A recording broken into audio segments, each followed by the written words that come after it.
What's going on, guys? It is Dave again. I am back today with a build for an old friend from high school, actually. He hit me up from another YouTube video that I had posted, I believe for one of our mutual friends, Noah.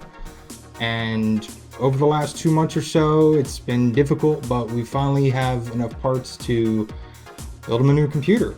Now, before anybody says anything, yes, I'm using a 3000 series Ryzen processor. I can't find a 5000 series processor, so this is what he had to settle with. In terms of graphics cards, since we all know the market is absolutely destroyed right now, I am selling him my 2080 Ti from my last build. He's playing in 1440p, and he needs something solid that is going to be able to push 144 frames without difficulty. And this is pretty much the only way I can do it with the budget he provided me. So I'm excited to get into this. But before we do, if you haven't already, hit that like and subscribe button for me.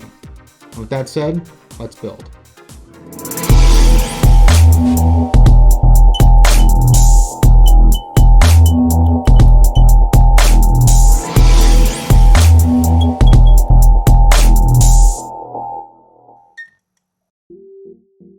To be within the $1,800 budget that Andrew had given me, I went with an MSI B550 Gaming Edge Wi-Fi Edition motherboard, which will provide Andrew with plenty of power and performance. Since Andrew's excitement was overwhelming, he could not resist unboxing things, so we unboxed all the Corsair ML120 Pro fans. To keep the table from becoming a mess, I went ahead and put all the fans in with 3 on the front and 1 in the rear. The next thing I did was remove the pre-applied thermal paste on the CPU block, and then I got the Ryzen 3700X processor installed on the motherboard. The Corsair H115i Elite Capellix 280mm AIO was ideal to use since it comes with the Commander Pro and ML140 fans.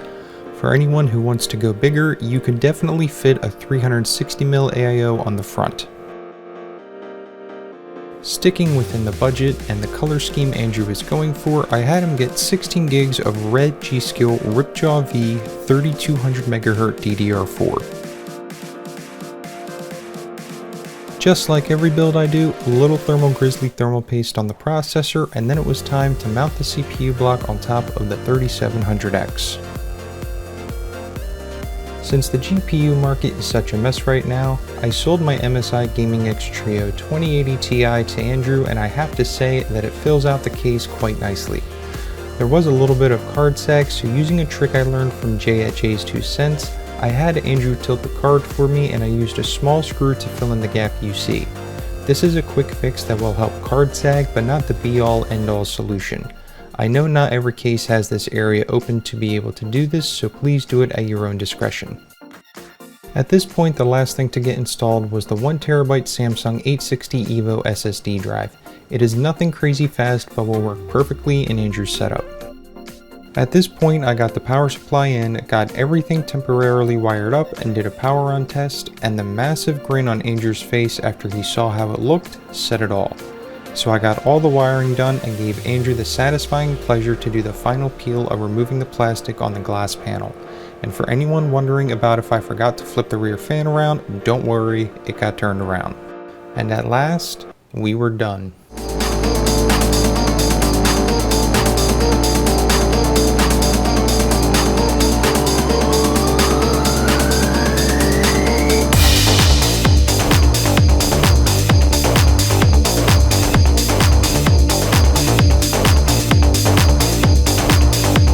Alright, so this is probably one of my favorite builds I have done so far. It turned out absolutely amazing, and Andrew has been using this for 2 months now without any issues. He games on the LG 27GN 850 monitor and has played everything from Call of Duty to Rocket League to RuneScape and runs 144 FPS without any issues. If you haven't already, hit that like and subscribe button, and I'll see you in the next one.